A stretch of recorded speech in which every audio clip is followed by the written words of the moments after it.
첫째, 너희보다 먼저 갈릴리로 가리라. 27절에서 31절입니다.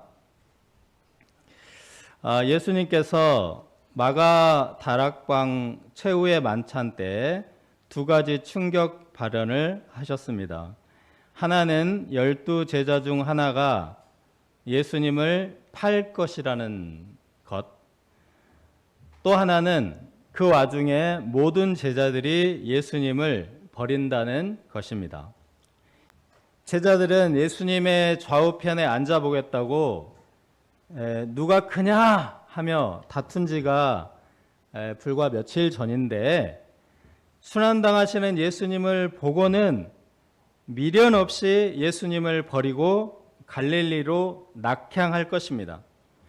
그러나 예수님은 부활하신 후 그들보다 먼저 갈릴리로 가셔서 제자들을 기다리실 것입니다. 제자들이 예수님을 버려도 예수님은 제자들을 버리지 않으십니다. 낙심한 자들이 제자의 길을 포기하였지만 예수님은 그들을 포기하지 않으시고 회복시키십니다.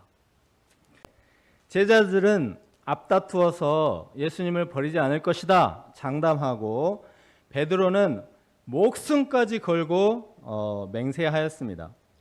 그러나 예수님은 오늘 이 밤 닭이 2번 울기 전에 3번 예수님을 부인할 것이다 라고 수제자 베드로의 철저한 배신을 구체적으로 예언하셨습니다.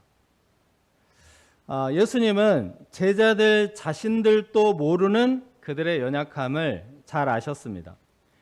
불리한 상황이 되면 얼마나 비겁해지는지 손바닥 보듯 훤히 아셨습니다.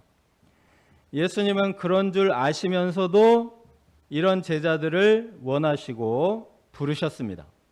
또 산에 오르사 자기가 원하는 자들을 부르시니 나온지라. 그러므로 밑바닥을 치는 상황에서도 너희들이 그럴 줄 몰랐다 하지 않으십니다. 그럴 줄 알면서도 그들을 원하셨기 때문입니다. 예수님의 부르심은 후회가 없습니다. 우리가 신자가 된 것, 예수님의 제자가 된 것이 우리가 원해서 된 것이 아닙니다. 예수님이 원하시는 대로 된 것입니다. 둘째, 아버지의 원대로 하옵소서. 31절에서 42절입니다. 예수님은 12제자 전원이 바로 그 밤에 버리고 떠날 것이라는 충격적인 예언들을 하신 후에 겟세마네 동산에 기도하러 가십니다. 이 32절에서 34절을 보시면 이 예수님이 겟세마네에서 기도하시는 모습을 베드로, 야고보, 요한 3사람에게만 보여주십니다. 이 3사람만 데리고 가실 때에는 특별한 상황입니다. 회당장 야이로의 죽은 딸을 살리실 때, 그리고 그 높은 산에서 영광스러운 모습으로 변형되실 때 등 예수님의 신성을 특별히 경험하게 하실 때입니다. 그러므로 이 겟세마네 기도도 이제 매우 특별한 경험이고 핵심적인 제자도임을 보여줍니다. 예수님의 기도는 될 수 있는 대로 이때가 자기에게서 지나가기를 구하는 것에서 시작되었습니다.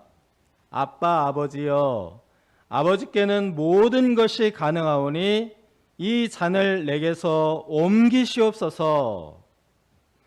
하나님께는 모든 것이 가능하고 모든 가능성이 열려 있고, 심지어는 십자가의 고난을 받지 않고 지나가는 것까지도 가능합니다. 우리와 똑같은 육신을 입으신 예수님은 그 십자가에 쓴 잔을 그 앞에서 옮겨주시기를 바라는 것이 솔직한 심정이라고 하십니다. 이 기도를 볼 때 간혹 이렇게 생각할 수 있습니다. 아니, 어떻게 예수님이 이렇게 기도하실 수가 있어? 보통 사람이면 몰라도 예수님이 이런 기도를 하실 수 있는 거야? 그런데 이 잔을 내게서 옮기시옵소서라는 이 기도를 하셨다고 사복음서 모두가 정확하게 그렇게 기록하고 있습니다. 죄 때문에 받는 형벌의 잔이 그렇게 만만한 잔이 아니라는 의미에서 그렇습니다. 마셔볼 만한 그런 잔이 아닙니다.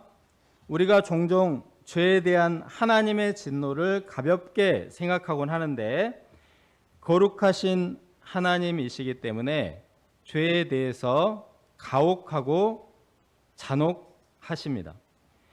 그런데 예수님은 왜 그렇게 쓴 잔을 결국은 거부하지 않으십니까?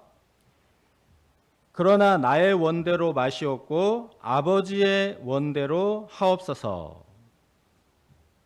그것이 아버지의 뜻이기 때문에 마시겠다고 기도하셨습니다. 하나님은 죽음의 잔, 심판의 잔을 사랑하시는 아들 예수님이 마시기를 원하십니다. 예수님을 유월절 어린 양 삼으시고 우리 죄인들의 죄를 대신하여 피 흘림으로 우리를 죽음과 심판과 영원한 형벌에서 구원하시기 원하시기 때문입니다. 우리 죄인들이 마셔야 할 잔을 예수님이 대신 마심으로 저주와 형벌의 잔이 우리 앞에서 지나가게 되었습니다. 제가 어린 시절에 우리 동네에서 단감 사건이 크게 터졌습니다. 어느 부잣집 단감나무 서리를 하다가 아이들이 무더기로 현장에서 붙잡힌 겁니다. 당시에는 단 것이 별로 없어서 이 단감은 매우 달디 달고 달디 달고 달디 단 것이었습니다. 영양이 부족하던 시절에 건강식품이기도 했고 또 귀한 손님에게 내놓는 고급 디저트였습니다. 이 애지중지 키우던 단감을 몰래 따다가 걸린 아이들은 동네가 떠나가라고 막 소리치는 그 어르신 앞에 고개를 숙이고 단감 가지를 들고 오들오들 떨고 있었습니다. 그런데 때가 마침 논일, 밭일을 마치고 어른들이 이제 집에 돌아올 저녁 때라서 서리하던 아이들의 부모들이 이 광경을 목격했습니다. 부모들은 너나 없이 달려가 주인 어르신께 머리를 조아리고 싹싹 빌었습니다. 그 하루 종일 흙먼지를 뒤집어 쓰고 피곤에 지친 그 부모들이 아이들을 대신하여 사죄하는 모습은 정말 안쓰럽게 그지없었습니다. 주인 어르신도 안타까웠던지 더 이상 야단을 치지 않았고 이 아이들이 딴 단감을 손에 들려서 보내주었습니다. 철딱선이 없는 아이들은 신이 나서 단감을 한 입 베어 물고 이제 맛나게 먹으면서 아름다운 결말로 끝이 났습니다. 제가 성경 공부를 할 때 아담이 선악과를 범한 사건, 그리고 예수님께서 우리 죄를 지시고 십자가에 피 흘리신 이 사건을 공부할 때마다 이 단감 사건이 떠오릅니다. 이 잔을 내게서 지나가게 하옵소서. 이것이 아이들의 마음이면서 또한 우리의 마음입니다. 이 잔을 내게서 지나가게 하옵소서. 예수님께서 그 진노와 저주가 가득한 잔을 자기 앞으로 가져가심으로 죽음이 지나가게 하시고 진노가 지나가게 하시고 형벌이 지나가게 하셨습니다. 그리고 지나간 쓴 잔 대신 우리 앞에 달콤함과 축복이 가득한 달디 달고 달디 달고 달디 단 은총의 잔을 주셨습니다. 하나님의 식탁에서 귀빈으로 대접받게 된 것입니다. 그러나 나의 원대로 마시옵고 아버지의 원대로 하옵소서. 이렇게 기도하시고 십자가에 돌아가신 예수님께 감사와 찬양과 영광을 돌립니다. 네, 예수님은 겟세마네 기도를 하시는 중에 제자들에게 왔다 갔다 하시면서 깨어서 기도하라고 하십니다. 시험에 들지 않게 깨어 있어 기도하라. 지난 그 13장에서 성전 파괴 예언, 종말 예언 때에도 3번이나 깨어 있어라 말씀을 하셨습니다. 주의하라, 깨어 있으라. 그때가 언제인지 알지 못함이라. 그러므로 깨어 있으라. 집 주인이 언제 올는지 깨어 있으라. 모든 사람에게 하는 말이니라. 3번 말씀하셨고, 여기 이제 14장에 와서도 여기 머물러 깨어 있으라. 내가 1시간도 깨어 있을 수 없더냐. 시험에 들지 않게 깨어 있어 기도하라. 이렇게 하셨기 때문에 그 앞에 있는 말씀의 연장선으로 봅니다. 깨어 있으라, 깨어 있으라, 깨어 있으라. 깨어 있다는 것은 정신이 말똥말똥한 상태, 뭐 이런 것이나 잠을 줄이고 눈을 뜨고 있는 뭐 이런 상태, 이런 육신적인 깨어 있음을 의미하는 것이 아닙니다. 영적으로 올바른 판단과 분별을 하는 것을 의미합니다. 첫째, 깨어 있음이란 모든 상황이 하나님의 말씀대로 되고 있다는 것을 아는 것, 이것이 깨어 있는 상태입니다. 자, 예수님은 유다의 배신 때문에 죽으시는 것이 아니라 기록된 대로 가거니와 성경의 예언의 성취다라고 하나님의 말씀대로 죽으신다는 것을 분별하셨습니다. 그리고 제자들이 흩어질 때도 목자를 치리니 양들이 흩어지리라 라고 기록된 말씀대로 된다. 네, 말씀대로 되고 있다라는 사실을 분별하셨고, 이 말씀 바로 다음에 체포되실 때에도 성경을 이루는 것이다. 이는 성경을 이루려 함이니라 하고 체포되셨습니다. 이 성경대로 되는 것임을 아셨기 때문에 충격적인 사건들임에도 불구하고 하나님의 뜻이 이루어지고 있다라는 것을 아시고 감당하셨습니다. 둘째, 우리가 깨어 있을 때 장소와 시기에 알맞은 적절한 행동을 하게 됩니다. 예수님은 항상 기도하시며 깨어 있으심으로 때와 장소에 맞게 행하십니다. 그 유대교 지도자들로부터 박해를 당할 때 피해 다닐 때도 있었지만 십자가에 죽으셔야 할 때는 피하지 않으시고 또 체포되시고, 때와 장소에 적절하게 행하셨습니다. 제자들이 깨어있지 못할 때 부적절한 언행을 많이 합니다. 베드로는 예수님의 십자가 순환을 항변함으로써 사탄처럼 행동했습니다. 야고보와 요한은 예수님의 좌우편 그 상석에 앉으려고 관직을 청탁합니다. 경건한 영적 지도자와 같지 않고 부패한 이방인 집권자들처럼 행동한 것입니다. 그리고 한 여인이 그 지극히 순전한 나들을 예수님의 머리에 부을 때 아이고 아까워라, 돈이 줄줄 흐르네 하면서 그 숭고한 순간에 천박하게 돈 생각만 하고 있었습니다. 깨어있는 것이 얼마나 중요한지 알 수 있습니다. 그래서 한두 번도 아니고 3번, 4번, 5번, 6번이나 깨어있으라 강조에 강조를 더하십니다. 이렇게 깨어있으려면 무엇이 필요합니까? 깨어있어 기도하라. 기도함으로 깨어있을 수 있습니다. 예수님께서 제자들에게 반드시 강력하게 요구하시는 것은 기도입니다. 충성, 헌신 이런 것도 요구하셨습니까? 네, 그렇지 않습니다. 조금 전에 제자들이 막 목숨 걸고 충성 경쟁을 했는데 전혀 받지도 않으시고 또 그렇게 충성할 걸 기대도 안 하셨습니다. 다 버릴 것이라고 하셨습니다. 그러나 기도는 요구하십니다. 충성은 못할 수도 있지만 기도는 해도 되고 안 해도 되고 그런 것이 아닙니다. 마가복음에는 기도가 3번 강조됩니다. 첫 번째, 귀신을 쫓아내는 능력이 오직 기도, 다른 것으로는 안 되고 오직 기도만이 가능하다. 그 다음에 이제 두 번째는 기도하고 구하는 것은 그대로 된다는 그 창조주의 능력을 경험한다는 11장 말씀입니다.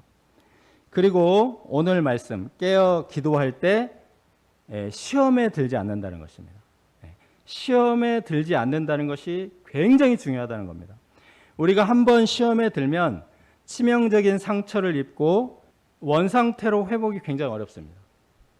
회복한다고 해도 정말 많은 손해를 보고 값비싼 비용을 치러야 합니다. 창세기에 요셉이 이제 보디발 여사의 유혹을 이기지 못해 시험에 들었다면 어떻게 되겠습니까? 믿음의 2대 조상 이삭이 가나안의 기근을 이기지 못해서 애굽으로 내려갈까 말까 그 국경지대 그랄에서 내려갈까 말까 거기서 내려가 버렸다면 어떻게 되겠습니까? 거기서 그 국경을 넘어가 버렸다면 먹고 살 길을 찾아 헤매는 불법 체류자로 전락하는 겁니다. 이삭에게 깨어서 사명의 땅에 거함으로 그의 농사에서 100배나 거두었다 하였습니다. 시험에 들지 않는 것이 정말 중요하고 시험에 들지 않는 것은 정말 좋은 것입니다. 이 축복입니다. 그 자체가. 예수님은 제자들이 육신이 연약하여 기도로 깨어있지 못함을 탄식하셨습니다. 시몬아 자느냐 내가 1시간도 깨어있을 수 없다냐. 예수님은 1시간만이라도 깨어있어라 이렇게 말씀하셨습니다. 자, 여기서 예수님께서 요구하시는 1시간 얼마나 될 것 같습니까? 1시간. 이 60분의 1시간을 의미하는 것은 아닙니다. 이제 헬라어로 시간을 의미하는 토라는 길지 않은 시간을 의미합니다. 그래서 1시간도 깨어있을 수 없으나 이 말씀을 1시각도 이렇게 해도 좋습니다. 바늘이 이렇게 1시각 딱 꺾이는 게 1시각 이렇게 되면 얼마죠 이게? 15분. 가능하시다면 하루 1시간 60분 기도를 권장합니다. 그런데 그것이 어려운 분들은 딱 15분, 이거 15분 하나님 앞에 나아가 뭐 무릎을 꿇든지 손을 모으고 눈을 감든지 15분만이라도 모든 것을 멈추고 하나님 앞에만 나아가는 시간, 이거 반드시 필요합니다. 이렇게만 해도 시험에 들지 않을 수 있습니다. 우리가 시험에 들지 않는다면 우리 인생에 큰 시련이 없이 아주 평화롭고 안정된 삶을 살아갈 수 있습니다. 오늘 예수님의 겟세마네 기도에 기초하여 깨어있다라는 것을 이제 의미를 생각해 보면 깨어있다라는 것은 하나님의 원이 무엇이고 나의 원이 무엇인가를 분별하는 것입니다. 예수님은 나의 원과 하나님의 원을 분명하게 분리하셨습니다. 나의 원대로 마시옵고 아버지의 원대로 하옵소서. 나의 원이 무엇인지 하나님의 원이 무엇인지 헷갈리는 것이 깨어있지 못하는 것입니다. 깨어있지 못하면 자기 원대로 자기 욕심대로 행하고 하나님의 뜻대로 한 것이라고 변명합니다. 하나님 앞에 무릎 꿇고 나아가서 하나님의 말씀 앞에 성령님의 조명 앞에 서 보면 나의 원과 하나님의 원이 분리되고 분별됩니다. 그리고 나의 원대로 되는 것보다 하나님의 원대로 되는 것이 나에게도 유익하다는 것도 깨닫게 됩니다. 그래서 이렇게 기도할 수 있습니다. 그러나 나의 원대로 마시옵고 아버지의 원대로 하옵소서. 인간은 깨어있을 때는 놀랍도록 지혜롭지만 깨어있지 못할 때는 말도 못하게 어리석습니다. 자, 어떤 소방관이 화재가 나서 출동을 했습니다. 근데 어떤 여성분이 불이 활활 타는 집안에 8살 아기가 있다고 구조해달라고 소리를 쳤습니다. 이 소방관은 8살 아이면 지금 초등학생이고 학교 갈 시간인데 하고 이제 자세히 물어보니까 그 아이가 고양이였다. 고양이라고 했습니다. 위험해서 구조를 거부했더니 직무유기라고 분개하며 민원을 잔뜩 넣었다고 이 기사가 난 겁니다. 제가 단지 반려동물의 예를 들었을 뿐 오늘날 정말 우리 신자들조차 이 세대를 분별하지 못하고 깨어있지 못합니다. 무엇이 중요하고 무엇이 중요하지 않은지, 무엇이 하나님의 뜻이고 무엇이 우리 욕망일 뿐인지 이 분별이 되지 않는 상태로 전락하고 있습니다. 내가 1시간도 깨어있을 수 없더냐? 시험에 들지 않게 깨어있어 기도하라. 하루 15분만 이라도 예수님과 함께 깨어있어 기도합시다. 시험에 들지 않아 평안하고 안정된 삶이 보장됩니다. 또한 아버지의 원대로 하옵소서 이처럼 위대하고 아름다운 순종이 가능하게 됩니다. 나아가서 귀신도 쫓고 산도 옮기는 창조주의 능력도 체험할 수 있습니다. 기도처럼 가성비 좋은 투자도 없는 것 같습니다. 위대하고 아름다운 기도의 자리로 나아갈 수 있기를 기도합니다.